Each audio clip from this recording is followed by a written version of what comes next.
कल से कंटिन्यू करते हैं जहाँ पर कल हमने छोड़ा था। ठीक है, तो कल का एक बार रिपीट कर लेते हैं। तो आर्ट के बारे में बताया था मैंने कि आर्ट क्या है। आर्ट अपने मन की बात को क्रिएटिविटी में आप शो करते हो, दिखाते हो, तो उसको आर्ट कहते हैं। ठीक है, और आर्ट के फंडामेंटल्स होते हैं, जो बेस होता है आर्ट का, उनके हिसाब से हम अपनी आर्ट बनाते हैं। कौन कौन से होते हैं वो? हाँ हाँ, गुड, टेक्सचर, ठीक है, और स्पेस। ठीक है, और लाइन दो प्रकार की होती है, और स्ट्रेट लाइन। ठीक है, और लाइन से फिर हमने लाइन से अपना स्टार्ट किया था कि लाइन को हम किस तरीके से शो कर सकते हैं, दिखा सकते हैं। लाइन से हम क्या क्या दिखा सकते हैं? एंगल, डायरेक्शन, लाइन बिग है या स्मॉल है, लाइन में अपना प्रेशर दिखा सकते हैं, फ्लो दिखा सकते हैं, रिदम दिखा सकते हैं लाइन में, और लाइन से अपने ऑब्जेक्ट कॉन्फिडेंस दिखा सकते हैं, एनर्जी दिखा सकते हैं, मोशन दिखा सकते हैं उसमें कि वो दौड़ रहा है या खड़ा है या एक जगह धीरे धीरे चल रहा है। ठीक है, लाइन से हम बहुत सारी चीज़ें अपने उसमें एक्सप्रेस कर सकते हैं, दिखा सकते हैं, और बिहेवियर बता सकते हैं, उसकी फॉर्म बता सकते हैं चीज़ की। बहुत सारी चीज़ें हैं जो हम लाइन से शो कर सकते हैं। ठीक है, और मैंने बताया था कल आपको कि लाइन कैसे फॉर्म होती है? डॉट डॉट से। अगर हम डॉट डॉट लगा दें तो लाइन फॉर्म हो जाती है। ठीक, और लेंथ में मेजर करते हैं लाइन को। वन डायमेंशन, लाइन का वन डायमेंशन होता है। क्यों होता है? क्योंकि उसकी सिर्फ एक ही लेंथ होती है, हाइट नहीं होती उसमें। ठीक है, और जब किसी भी लाइन को हम चाहे किसी भी तरीके से मोड़ लें, तो जब तक वो क्लोज नहीं होगी, ठीक है, तब तक वो 2D नहीं बनेगी, तब तक उससे पहले वो 1D ही रहेगी लाइन। ये बताया था। और जिस भी फिगर में आपको लेंथ दिखे, हाइट दिखे, तो वो 2D हो जाता है, और 3D के लिए विड्थ भी होनी ज़रूरी होती है।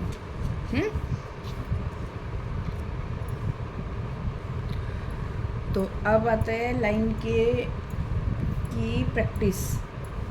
ठीक है, आज के हम स्टार्ट करते हैं अपना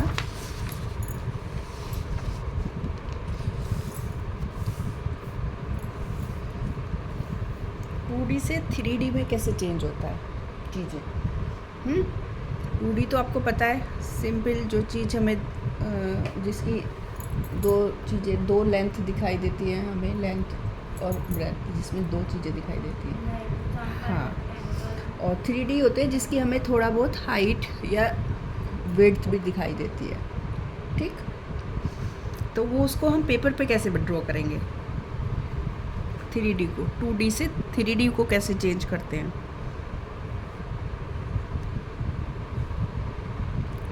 देखो, उसमें वैल्यू दिखाना पड़ता है हमें, लाइट एंड शेड दिखाना पड़ता है उसमें हमें। जब हम किसी चीज़ को देखते हैं, तो देखो जैसे हम इसे देख रहे हैं, तो इसमें ये यहाँ से ये वाली सरफेस इसकी बिल्कुल प्लेन है, फिर यहाँ से थोड़ा सा हम इसको राउंड देख रहे हैं, तो ये वाली चीज़ राउंड कैसे आएगी, ये सारी चीज़ हमें उसमें दिखानी पड़ेगी। तो इसको हम एक फिगर से ऐसे दिखाते हैं। देखो, हम कोई भी शेप बना लेते हैं, ऑर्गेनिक, कोई भी ऑर्गेनिक शेप बना लेते हैं।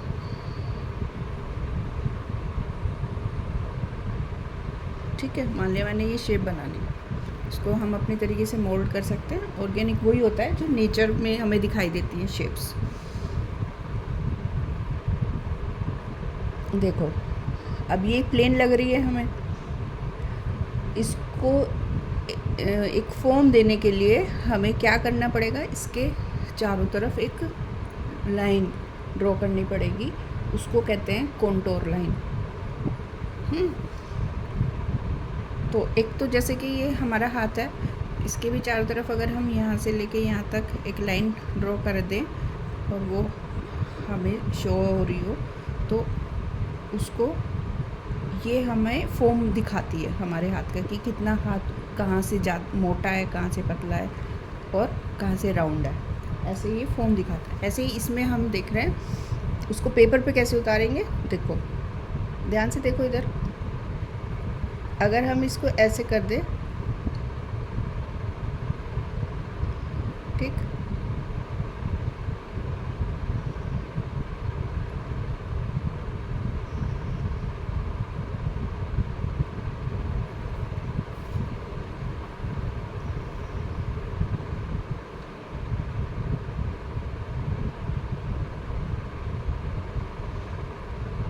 ये लाइनें हमें ये बताएंगी कि यहाँ कहाँ से ये ऊंचा है और कहाँ से ये नीचे जा रहा है।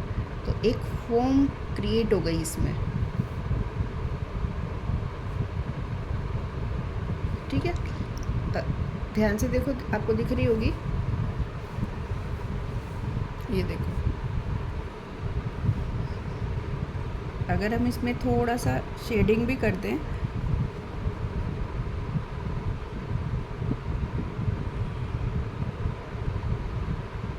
तो और अच्छे से हमें पता चल जाएगा कि कौन सा पार्ट इसका नीचे गहराई में जा रहा है और कौन सा पार्ट।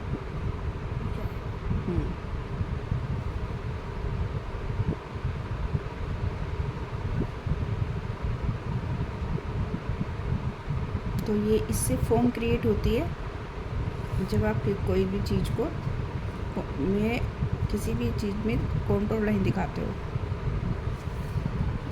ठीक है। ये सब आपको करके खुद देखना है, एक्सपीरियंस। जब आप खुद एक्सपीरियंस करके देखोगे तभी आपको ये सारी चीज़ें पता चलेंगी, तभी आप बना सकते हो देख के, ठीक है। ऑर्गेनिक शेप वही होती है, ये कोई हमने ऑर्गेनिक शेप ली है।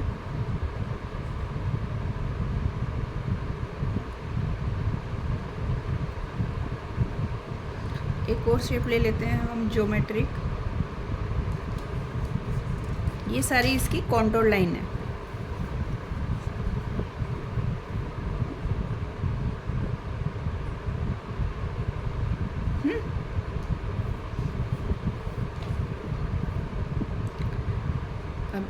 अब हम एक ज्योमेट्रिक शेप ले लेते हैं, कुछ भी ले सकते हैं ज्योमेट्री में।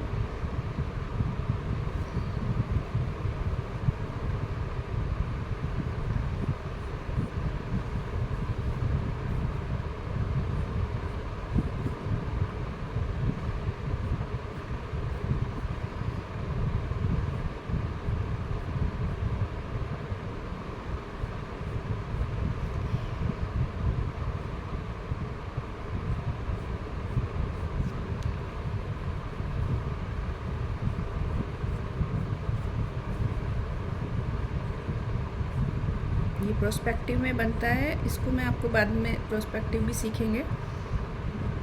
पहले हम ये देख लें कि आर्ट का बेस क्या होता है, ठीक है।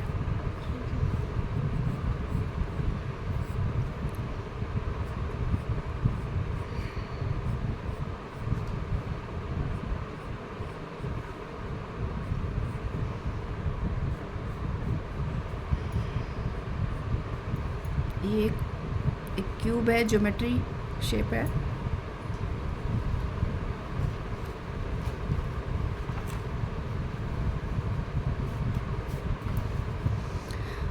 इसमें हम कॉन्टूर लाइन कहाँ बना सकते हैं, कैसे बनाएंगे।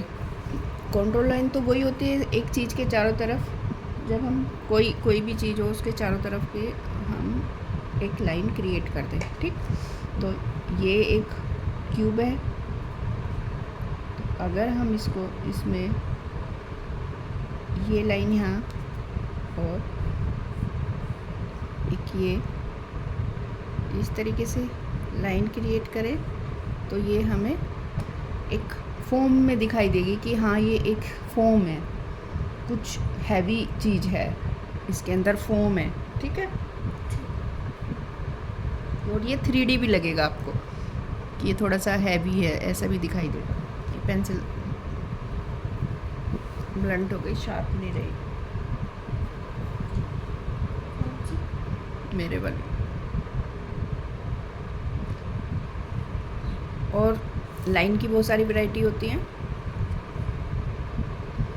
देखो कैसे पता चलेगा हम लाइन की वैरायटी होती है। अगर हम एक लाइन खींचे स्मूथ ऐसे, तो ये हो गई एक स्मूथ सी लाइन। ठीक है,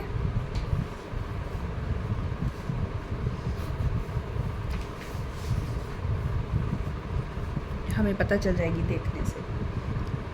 और अगर हम कोई लाइन खींचे एक ऐसे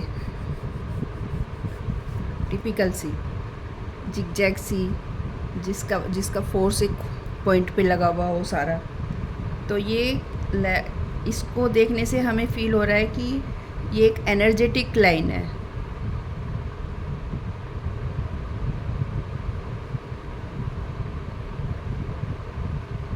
ठीक,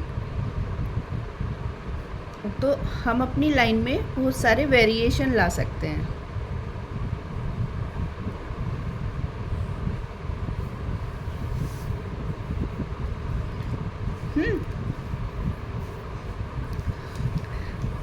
देखो एक स्मूथ लाइन हम इसे कैसे खींच सकते हैं, ऐसे हमें पता चल रहा है ये तो एक स्मूथ सी लाइन है, एक ही फ्लो में खींची गई लाइन है।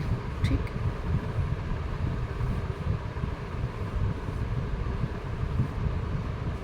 इसे कहेंगे स्मूथ लाइन।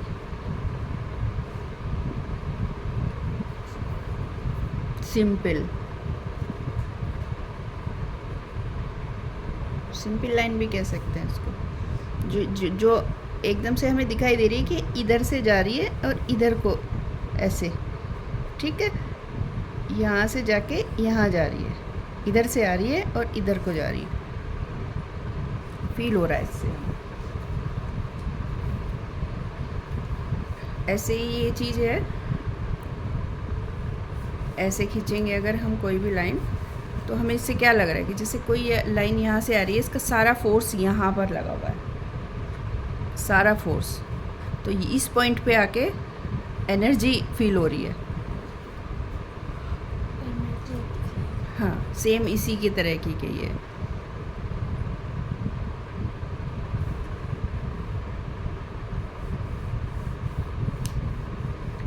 और प्लेन वे में अगर हम खींचते हैं ऐसे, ये हो गई हमारी स्मूथ लाइन।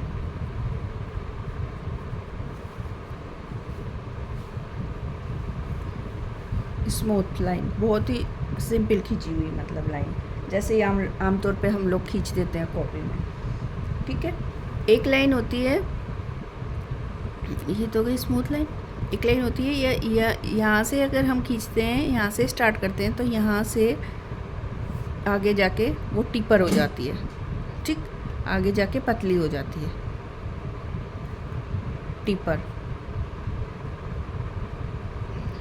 लाइन हो गई। और एक लाइन होती है जिसको हम बीच से डार्क करते हैं, साइड से पॉइंट करते हैं, और अगले वाले पॉइंट पे भी वो पॉइंट ही रहती है। तो उसको कैसे खींचते हैं, ऐसे।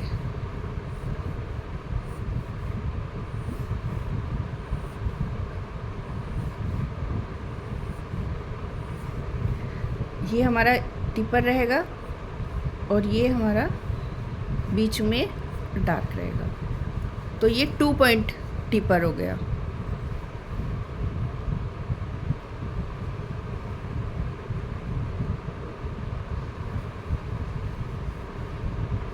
और ये सॉफ्ट लाइन। अब आप देख रहे होंगे जैसे जैसे मैं खींच रही हूँ तो लाइन के डार्कनेस में भी अंतर आ रहा है। ठीक है, कोई डार्क कहीं से है, कोई कहीं से लाइट आ रही है। तो इसको हम अपने हाथ पे कंट्रोल करके खींचते हैं। जैसे हम अपने हाथ पे कंट्रोल करेंगे तभी हम ये चीज़ें इस तरीके की लाइन क्रिएट कर पाएंगे। और ये वाली अगर हम खींचते हैं, इसको क्या कहेंगे, हार्ड लाइन। ठीक। और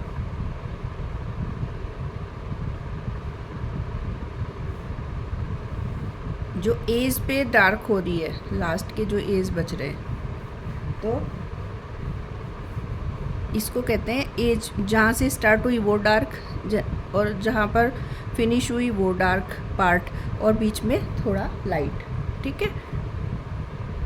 ये जब हम वर्क बनाते हैं उसमें बहुत सारी वैरायटी होती है, जब ये काम आती है बनाने के लिए हमें लाइट। हमें ध्यान रखना है इनको कौन सी लाइन कहाँ बना सकते हैं।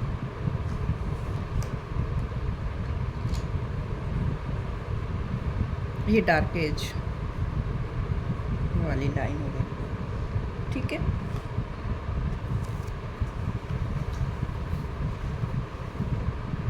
अब थोड़ा सा होमवर्क है जो आपको ज़रूर डेली करना है। कल भी बताया था मैंने, वैसे आज मैं फिर से तुम्हें बता देती हूँ कि सिंपल लाइन खींचनी है। एक तो ऐसे हॉरिजॉन्टल, वर्टिकल खींचनी है।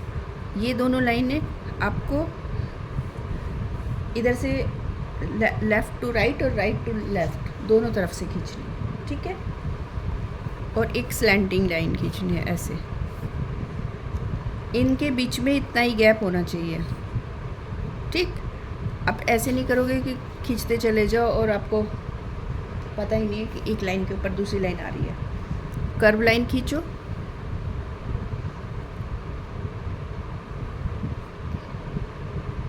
कर्व लाइन भी 2-3 तरीके की खींचोगे आप, ऐसे और फिर ऐसे, अप डाउन, नीचे से ऊपर, ऊपर से नीचे। ठीक है। एवरी डायरेक्शन में आपको लाइन का मोशन खींचना है, दिखाना है। एस शेप्स खींचना है, एस। और इसको नीचे से भी खींचना है ऊपर। ठीक है। एक बार ये नीचे से ऊपर जाएगा, एक बार ऊपर से नीचे आएगा। ठीक। और 8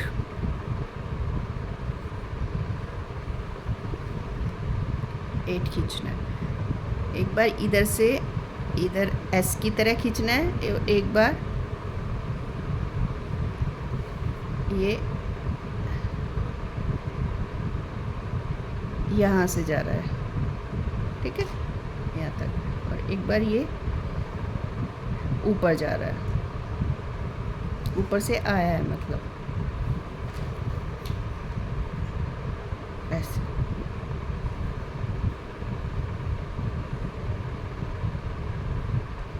सर्किल खींचना है। सर्किल तो मस्ट है, क्योंकि सर्किल बहुत जगह काम आता है। ठीक।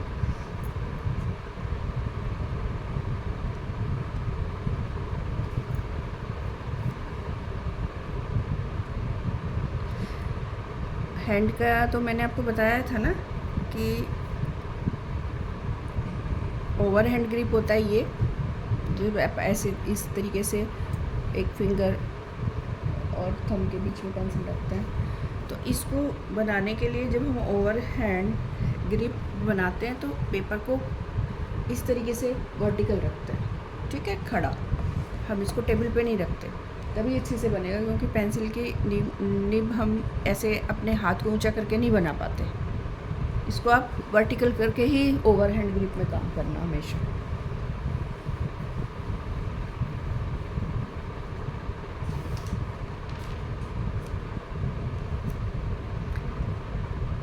तो ये लाइन के बारे में मैंने आपको सारी कुछ चीज़ें बता दी हैं। इसको अपने पेपर पे नोट करते चलना, और जहाँ जहाँ भी आपको ये काम आए वहाँ इसका यूज़ करना।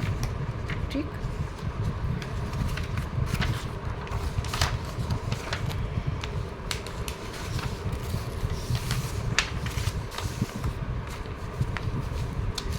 अब आज हम थोड़ा सा एंगल को डिस्कस करेंगे। इसको एंगल,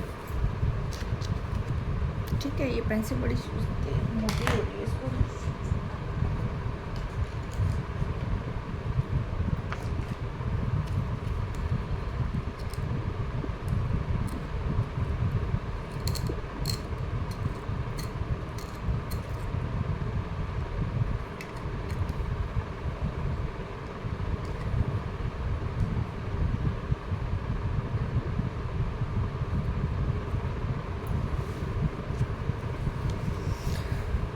सेकंड, फर्स्ट तो हमारी लाइन होती है, सेकंड होता है एंगल।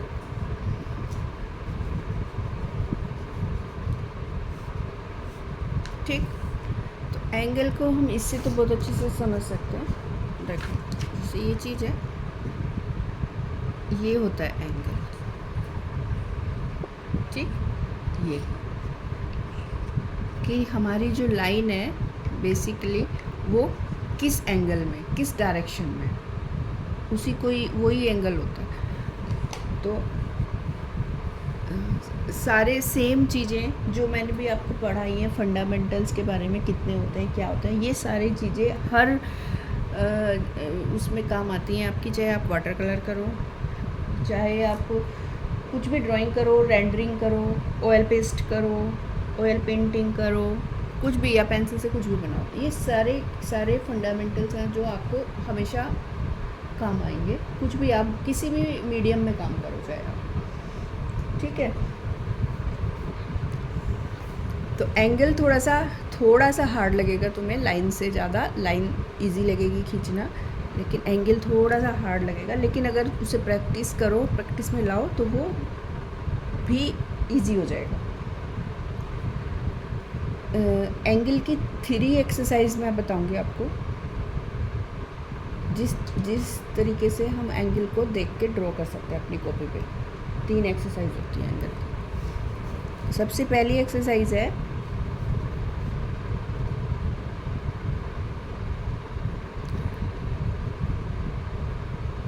डॉट को यूज़ करके।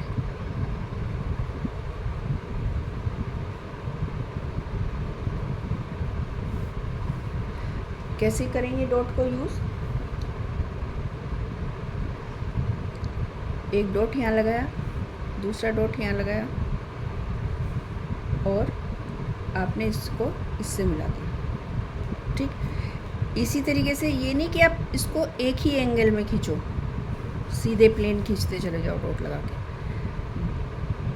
डॉट यहाँ और यहाँ ऐसे भी लगा सकते हो आप, जिस भी एंगल में आप खींचना चाहते हो उसमें लगाते हो। ठीक है, बहुत सारी आप इसकी प्रैक्टिस करो। कई बार ऐसा होगा कि आपका वहाँ तक नहीं पहुँचेगा जहाँ आपने डॉट लगाया है, तो आपको उसको फिर से रिपीट करना है।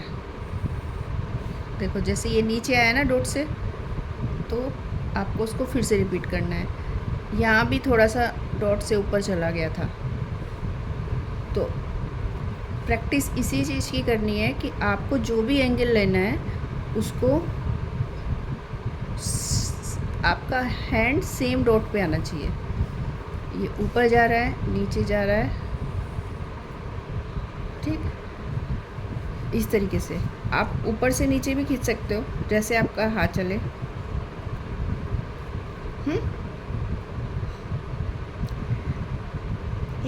एक तो तरीका ये होता है एंगल को देखने का, समझने का। दूसरा क्या होता है,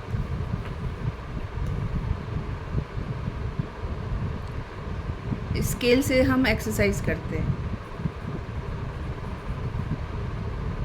यूज स्केल, वो कैसे करते हैं?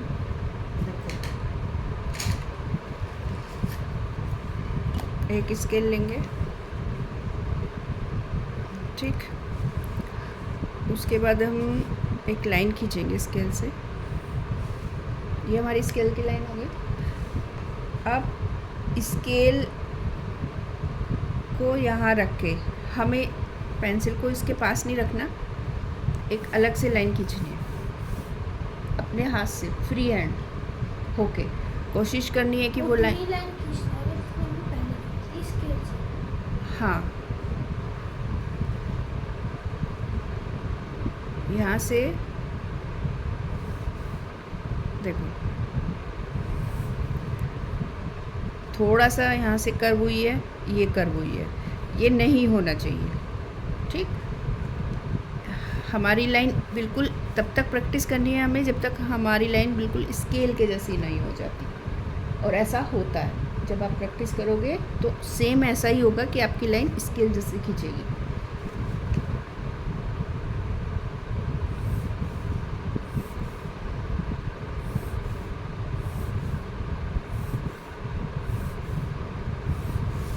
सीधी लाइन खींचनी है पहले, फिर इसी तरीके से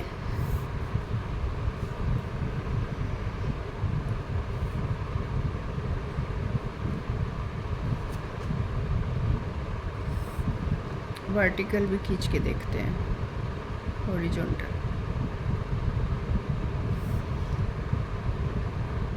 लेकिन स्केल से नहीं लगाना हमें अपनी पेंसिल को, फ्री हैंड काम करना है। ठीक है, तो इसको बहुत प्रैक्टिस करनी है, प्रैक्टिस से ही ये चीज़ आपकी बहुत अच्छी हो जाएगी।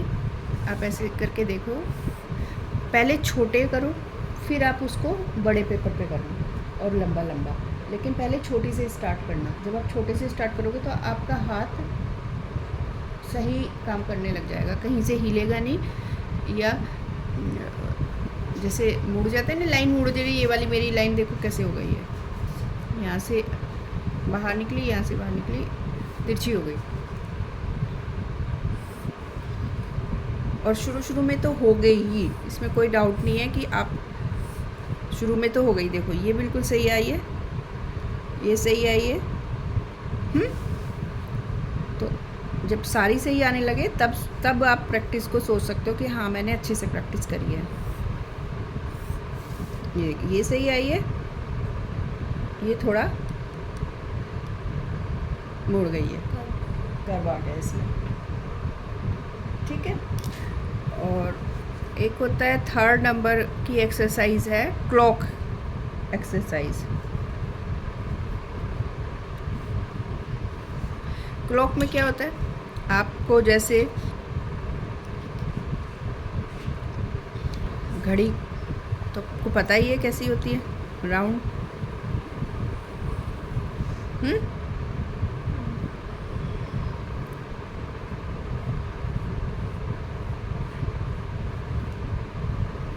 तो पहले एक हम सर्किल बनाते हैं,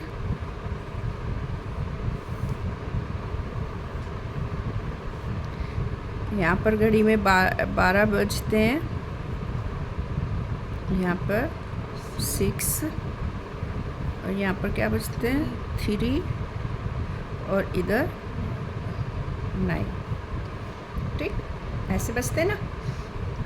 और इनके बीच में 1 और 2 होता है, 1 2 4 5 7 और 8 10 और 11, ऐसे होता है घड़ी।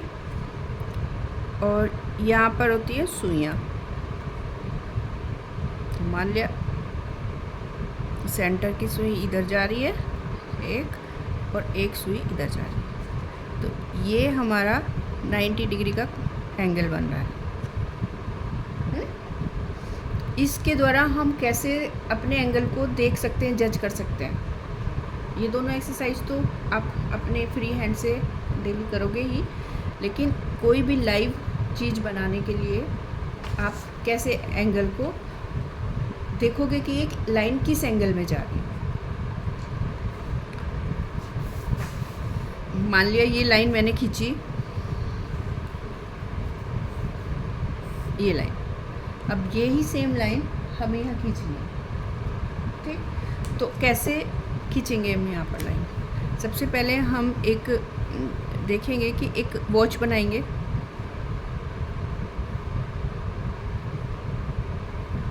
इसको देखेंगे कैसे कि ये कौन से एंगल में है। इसी में ही हम वॉच बना लेते हैं, इस पॉइंट पे। ठीक, यहाँ पर 90 डिग्री और यहाँ पर 90 डिग्री का ये 3 है, ये 12 है और ये 9 है और नीचे 6 है। और यहाँ पर कभी कहीं हम 1 और 2, तो हमारी ये लाइन कहाँ पर है?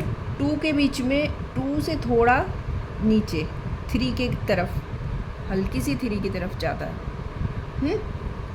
तो इस तरीके से हम आइडिया लगा के अपने लाइन का एंगल चेक कर सकते हैं।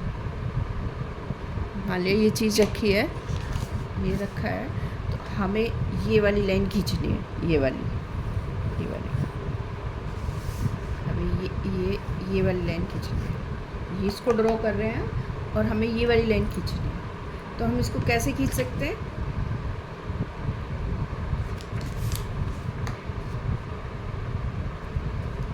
कैसे खींच सकते हैं?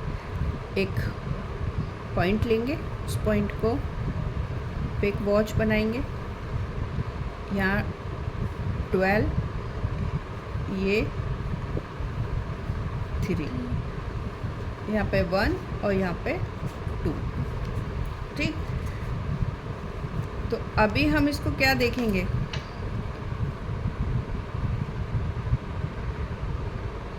ये वाला एंगल ये, और यहाँ पर एक स्केल रख के ऐसे चेक कर सकते हैं सीधा लाइन खींचने के लिए। और ये लाइन, ये वाला एंगल ऐसे हो गया। ठीक, तो इस पॉइंट पे 1 आ गया, इस पॉइंट पे 2 आ गया, इस पॉइंट पे 3 आ गया, यहाँ 12 है। तो हमारा ये एंगल कौन से पॉइंट पे है? 2 पे। तो हम इजीली इस पे इसको ऐसे लाइन खींच सकते हैं, 2 पॉइंट पे रख के ऐसे। तो सेम लग रही है ना? इधर की एंगल ये जा रहा है, इधर को ये वाला जा रहा है। ये अप्रोक्सीमेटली आपको बिल्कुल एक्यूरेट तो नहीं आप कह सकते हो कि ये बिल्कुल सेम एक्यूरेट बनेगा, क्योंकि हम हाथ से बना रहे हैं तो थोड़ा बहुत ऊपर नीचे तो होगा ही होगा। और ऐसा भी हो सकता है ना भी हो। अगर आपको पूरा कंसंट्रेशन से बना रहे हो, अच्छे से बना रहे हो, तो आपको बिल्कुल यही एंगल मिल जाएगा। इस वाले को ध्यान में रख के अगर आप बनाओगे कोई भी चीज़, ठीक है।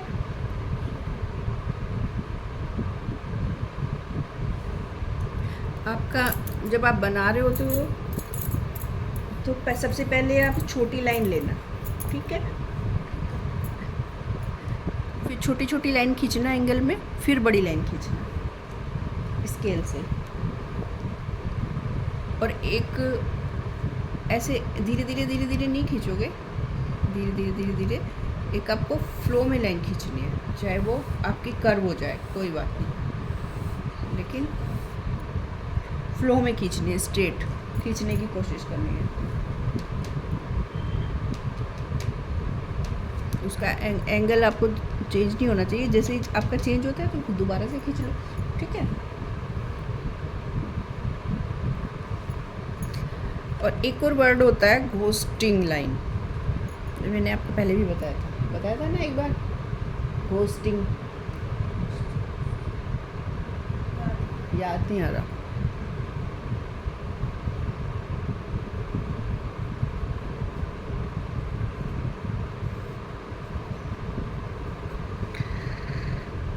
इसमें इस वर्ड को भी हम यूज़ करते हैं आर्ट में। घोस्ट मतलब भूत वाली लाइन मत समझ लेना। घोस्ट का मतलब होता है कि जब मान लिया हमें कोई चीज़ ड्रॉ करनी है, लाइन खींचनी है, सर्किल ही बनाना है, ठीक। तो पहले हम क्या करते हैं, आइडिया लेते हैं, अपने हाथ को खाली घुमाते हैं घोस्ट की तरह। जब हमें लगता है कि हाँ पूरा सही हो गया, फिर हम उसको टच करते हैं पेपर पे। तो जब तक हम उसको ऊपर आसमान में घुमाते रहेंगे, पेपर पे नहीं घुमाएंगे, तो उसको हल्की सी वो उसको आइडिया दे के घुमाते हैं, तो उसको घोस्टिंग लाइन बोलते हैं पहले। तो ये हमें करना चाहिए, ठीक।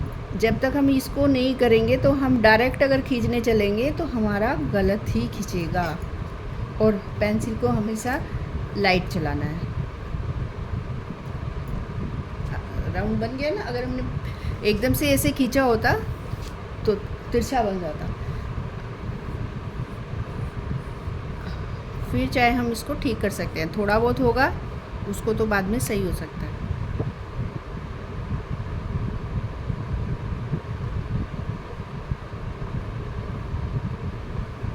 ठीक है, ये एंगल के बारे में मैंने आपको एक्सरसाइज बताई है, तीनों एक्सरसाइज करनी है।